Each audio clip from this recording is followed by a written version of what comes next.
Hello everybody and welcome back to Nerf This Patch. It's been a while since I've done a video. I want to thank everybody who saw our reaction to the Game Awards. Kind of a spike in what we're usually used to seeing in our view count, but I really appreciate everybody who's taking the time to watch our videos. I love the discussion. I love hearing about people's opinions on what they thought was the best game of the year.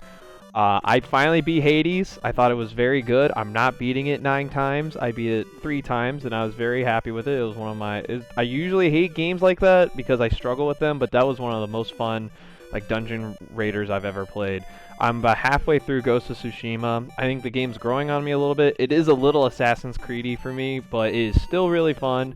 I'm really enjoying it, and I have no doubt that I'm going to finish it before the Game Awards, and it definitely deserves this nomination. It's one of the most beautiful games I've ever played. And speaking of the Game Awards, let's just get right into it. So I want to start with this.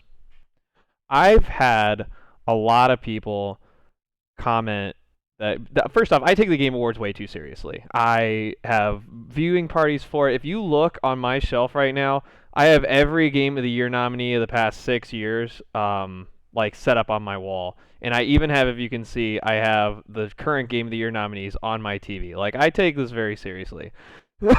And I had one person tell me, well, the Game Awards don't matter. They're not the consensus of what the best game of the year is. And I kind of thought about that, and I'm like, no, obviously your game of the year can be different than whatever the consensus is. I know a lot of people who hate Breath of the Wild, for example, and that's totally fine. Their game of the year could be something else. But to say that the Game Awards don't matter at all, or not being a nominee doesn't matter at all, I think you don't really understand what they are, and I think that their claim doesn't make any sense. Of course they matter. Of course the Game Awards matter, and of course the nominees matter, for 3 very big reasons. Number one, everybody talks about how, one person I worked at when I was at GameStop, one person said, well, it's just marketing. No, it's not. At least it's not from the companies, because you're not allowed to campaign for the Game Awards. If you go on their website right now and you look up the awards process, they specifically say you are not allowed to campaign for your games. I know with the Oscars and the Golden Globes, you're allowed to campaign for your movie or show to win awards, and you bribe, or I'm going to call it bribery. You bribe the creators for what you want, and it helps your odds of winning. In the Game Awards, you cannot do that. Number two, you're taking journalists who first off, their jobs are to write about video games. So they have to be at least somewhat aware of what they're writing about, some more than others, sure. And when they submit their nominees for each category, it's anonymous. They don't know what everybody else is selecting. It's the Game Awards jury that takes all those votes and then decides the 5 nominees from there, and it's usually the 5 highest voted. So it's not like IGN is saying these are the game of the year and we all picked it. They don't know what everybody else is picking. So this is the 90 plus global media outlets, 95, have to come together and select the games that are going to make up the nominees. So if you're going to complain that, smaller indie games don't get enough no, it's not the bigger the budget, the more likely it's going to get nominated. It's what were the best games of the year, who played the most of them, and what did they vote for, and the consensus among them is actually more valuable than anything I have to say about Game of the Year, or anything you have to say about Game of the Year. This is the closest thing to the general consensus that we can get. It's literally people who study video games and write about video games casting their vote anonymously to 94 other people who do the exact same thing and then grouping them together. So if I remember one year, what was it, 2017, somebody said, why is Persona 5 nominated for Game of the Year? It's just a bunch of weird JRPG people. The percentage of people who play that is really low. Clearly not. Clearly it was good enough to be nominated, and maybe you're the one who's being biased about it. And sometimes I have bias on it too. For example, I don't know why PUBG was nominated. I love that game. I played more of that game than any game that year. It didn't make sense to me, but I understood the argument for it. I didn't really play Sekiro. That game won Game of the Year. Just because I don't like that game doesn't mean that game doesn't deserve to be nominated. It sure as hell doesn't mean it doesn't deserve to win. This is the closest thing to a universal consensus of the year, and we should respect it because it's as close to non-bias as we can get. Okay, saying that it doesn't is nothing but bias. This is the closest thing that we got, and we're going to take it, and we should. And number 3, what it represents is important. And people who say, well, I remember 2017, speaking of, one person was making the argument that Nier Automata should have been nominated. Arguable, and not saying that game didn't get nominated for a few things and should have won. And somebody's like, well, the fact that that game wasn't nominated in 2017 just kind of shows how little the Game Awards actually matter. No. Who wins the Game Awards, who's nominated for the Game Awards, it matters. It absolutely matters because you can see the trajectory of where gaming was going, or where gaming is going now. Let's take a couple examples. Let's start 2015. Start with The Witcher 3. Everybody knows The Witcher. Everybody knows The Witcher. Everybody recognizes this is. I think this game got better with time, even after it won Game of the Year. But being Game of the Year definitely helped its legacy. No doubt. No doubt. Whether it's not your kind of game or not doesn't matter. 2015 was like that turning point for when next gen really started to pick up some pace, and this was one of the games to show like the capacity of what next gen was. This is an excellent game. An excellent game, and in history's perspective, one of the greatest games ever made, and it shows. It won Game of the Year. I didn't even play it when it came out. I was a big Metal Gear Solid Fallout fan. This deserved to win. Start with 2016. Overwatch. A lot of people argue, oh, this game died off so quickly. Compared to the competition that year, no, this game absolutely deserved to win Game of the Year. So fun, still fun to play. The way that that game came together and the way that it balanced multiplayer shooters in a way that had never been done before, and the way that it's influenced a lot of games since. I mean, how many Overwatch clones have come and gone? Like, was it Battleborn? There are a bunch of them. I can't name off the top of my head because I only played this one. But it shows. It's important. Let's look at another one. 2017. Obviously one of the greatest games ever made. Breath of the Wild.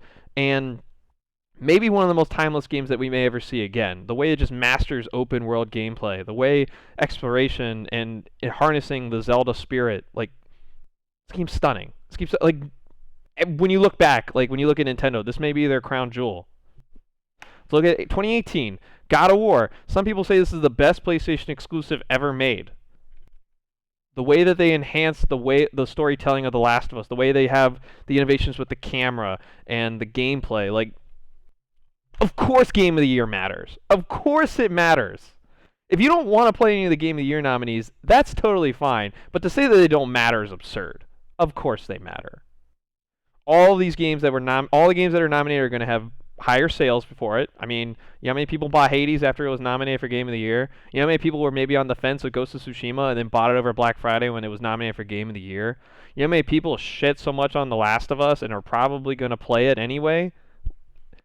My prediction is that game's going to win, and we're going to go through the predictions next week and actually go through and click each one, but the Game Awards matter. The Game of the Year nominees matter. All of the games that get nominated are benefited from it, which is a good thing. Being nominated does not hurt. Even losing doesn't hurt. You think Red Dead really cared that it lost 2 years ago? No, they were glad to get the nominations and people to buy their games. The Game Awards are a good thing. Being nominated is a good thing, and it absolutely matters because it's the closest thing to a consensus of what games truly deserve the recognition that they do.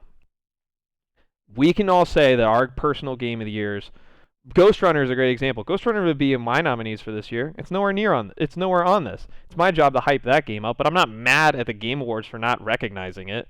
I think it's odd, but enough people didn't play it. It was too under the radar. Whatever. But it matters. The nominees that get nominated definitely matter. And I support the process. I support the awards show. I think it is overtaken E3 as my favorite time of year for gaming. And unlike E3, this is more of the celebration of games rather than the pushing of marketing. Remember, there's no campaigning for the Game Award nominees. All of the production is all on Keighley, and if you have ever followed Jeff Keighley or done research on him, you would learn that he is one of the most passionate, loving people of the video game industry that you will ever meet. And I have a lot of respect for him. In the top 10 that we're going to do today, there's a really fun part with him where I just felt so bad for him the whole time. But Game Awards matter. Do your research on the Game Awards and the process. If all you think is this is just showcasing market, no, this is a celebration of games from a person who does celebrate games, and we should treat it as such. I'm very excited to play as many nominees as I can. Game Awards are great. A perfect example for me is Celeste. Celeste was a game that when I was nominated, I was like, I don't know why this is here. And then I played it, and it is one of my all-time favorite games. It is a very special game. The Game Awards helps a lot of people discover games like that and gives them the recognition that they deserve. So. Speaking of the awards, though, the actual show itself, is pretty hit or miss. There's some pretty boring parts. There's a lot of advertisements. There's a lot of stuff that's just weird. But I want to talk about my personal top 10 Game Award moments. And when I talk about the Game Awards, I'm not talking about just from 2014 when it was renamed the Game Awards on. I'm talking about all the ones on Spike TV, the ones that were just online, the ones... This is everything I can remember from the Game Awards that... like the VGAs and stuff like that. This is all included.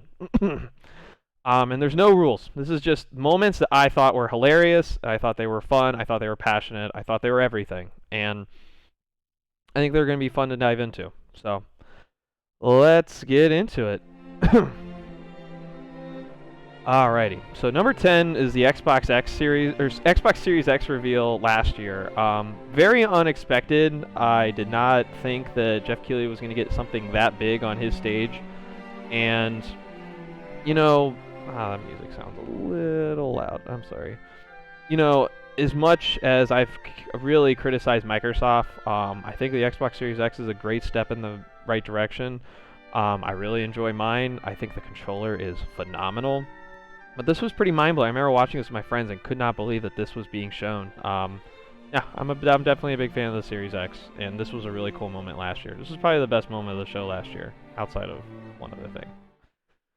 Number 9, if you ever saw the 2016 show, there was an indie game nominated called That Dragon Cancer. It was a game directed about the developer's son who struggled with cancer. I didn't beat the game, but it is a very, very beautiful game and very powerful game. And the speech that the creator gave was unlike anything I've ever seen from a game developer.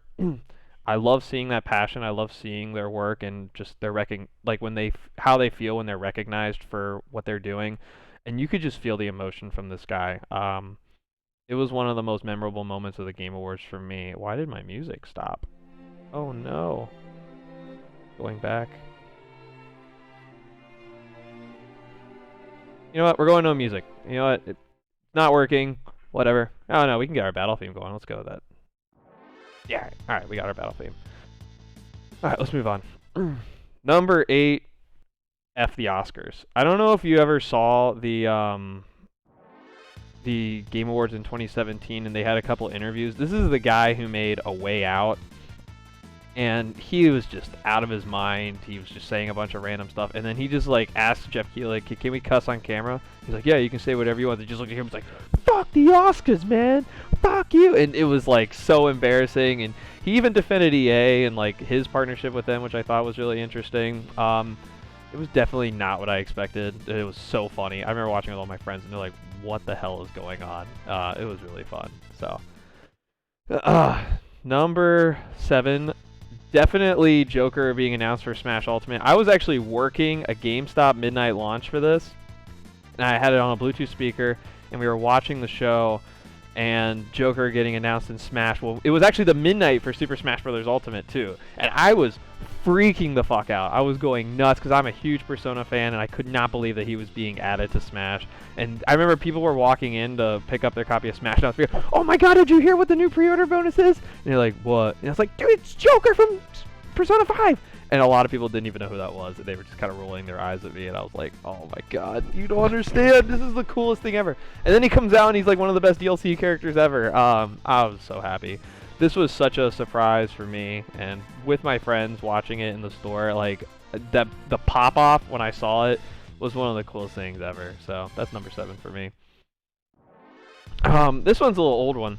This is back in 2011. This may have been one of the best years in gaming ever. The nominees back then were Arkham City, Zelda, Skyward Sword, Uncharted 3, Skyrim, and Portal 2. And they had this cool segment with Seth Green where he was announcing Video Game Hall of Fame. This is their only entry before the Game Awards kind of crumbled. And they gave it to Zelda, and Miyamoto would come on stage. He accepted his award, and he thanked all the fans. And I don't know, it was really cool to see Zelda get that hype recognition. it was a really cool moment. They had this really cool visual of all the lights coming down and the Triforce and like a hologram, and then Miyamoto coming out to the Zelda music, holding the trophy up like the Master Sword. One of my personal favorites. It was a really cool moment. Speaking of 2011, Zach Levi had this really cool opening where he was like going through all the games as like a character. Like he'd fight Batman, he was Ezio. And then his entrance to the show, he had a portal gun that he shot and went through, and in the crowd they had like a portal in the background that he flew through with a portal gun, and when he landed on the stage, like fireworks exploded, and it was hype as hell. This may be my favorite Game Awards, like the show as a whole, ever. I'm still trying to find like an archive of it, but this was so cool, and he's one of the funniest people to do this, to host. So, alrighty. This one's a little sadder. If you've never watched this is one of the worst things gaming has ever seen. Joel McHale, for the record, I can't stand. I hate everything about him, and he's in one of my all-time favorite TV shows ever, Community. He was in Ubisoft's in 2010, and he was just like out of his mind. And in here, he's high and drunk, out of his mind. Jeff Keighley's trying to get him to take this seriously, and he can't. All the developers they get on their stage is a joke. This, like, you feel bad for Jeff at one point. There's one point where Joel McHale's talking to Reggie, because they're both from Seattle and they're big Seahawks fans. He just wants to talk about the Seahawks, and Jeff's like, can we not talk about the Seahawks? Can we talk about Nintendo? Can we talk about the games? And just Joel ruined that whole thing. This show is the worst showcase of anything video game related I've ever seen. They gave out Game of the Year halfway through because they just wanted to end it sooner. If you can go on YouTube and watch highlights, it's atrocious. This is actually one of my favorite moments because this is the starting point where Jeff Keighley's like, I'm doing this on my own. I can't do this with Spike or whoever was hosting it at the time. And they grew into being, and he changed it to be the Game Awards that we know today. So, man, this was brutal. Number 3, this was interesting. In 2015, Metal Gear Solid 5 was nominated and won Best Director, won Best Some Award, and Kojima was not allowed to be there because of Konami's lawyers, and Jeff was pissed, and he even called him out on camera. So the way the Game Awards started the year after, he stopped everything and he said, hey, last year this guy got screwed, he's a good friend of mine, he needs his award, so he called Kojima on the stage to start everything off and gave him his award formally, and it was really cool. And then he announced Death Stranding, and it was one of the coolest moments. I'm pretty sure he announced Death Stranding that year, maybe the year after, but it was one of my favorite moments for Kojima. He got his recognition that he deserved, and it was a really sweet moment. Alright, number 2, the Game Awards Orchestra. When they added the Game Awards Orchestra, I'm being a huge music buff that I am, like, I was so excited for this. And to see that was how they were going to showcase at the end all of the Game of the Year nominees. They were going to do promos for it, and they would open up with it. Easily my new favorite part of the Game Awards. In particular, like, if you look at last year's when they were doing the Game Awards nominees, like, when they do Smash Brothers right after Death Stranding, and, like, the crowd goes nuts, like... Or in 2017 when they do the Mario Odyssey crowd hype and they have the live singer on stage, like, so cool. Really glad Jeff was able to get that. And they're still going to be here this year, and they're just going to do remote with the London Symphony Orchestra. I'm really excited. It's going to be a lot of fun. Finally. Wait, why is that playing? Man, this is a mess today. Finally, the Game Awards celebration itself. You can, if you watch this award show compared to other ones like the Oscars or, you know, the Golden Globes, you can tell there's something different about them. They're special. They have heart behind them. They have appreciation. And yeah, it's a lot of marketing, and yeah, it's a lot of weird, like, quirky things on it, but you can tell that the developers who are there, the Jeff Keighley, and some of the guests that they have there, aside from a few, they want to celebrate gaming. And I feel like what used to be the Game Awards and what it's turned into now is something really special. And I'm really glad that we have this to look forward to every year. With E3 gone, this is easily the best part of the year for gaming, and I love seeing it. It's easily my favorite part of the award show is the celebration of it. So. Sorry about the technical difficulties, guys. I'm really excited. I think next, I actually came up with a game for the Game Awards. It's a like a fantasy draft, and I'm gonna go over it next week with you guys, and I think you guys will really enjoy it. But we'll save that for next week. So thank you guys so much for listening. I apologize again about some of the technical difficulties we had, and I really appreciate you guys taking the time to check out my channel. But yeah, I really appreciate you guys. Thank you so much for visiting, and keep on gaming. Thank you guys.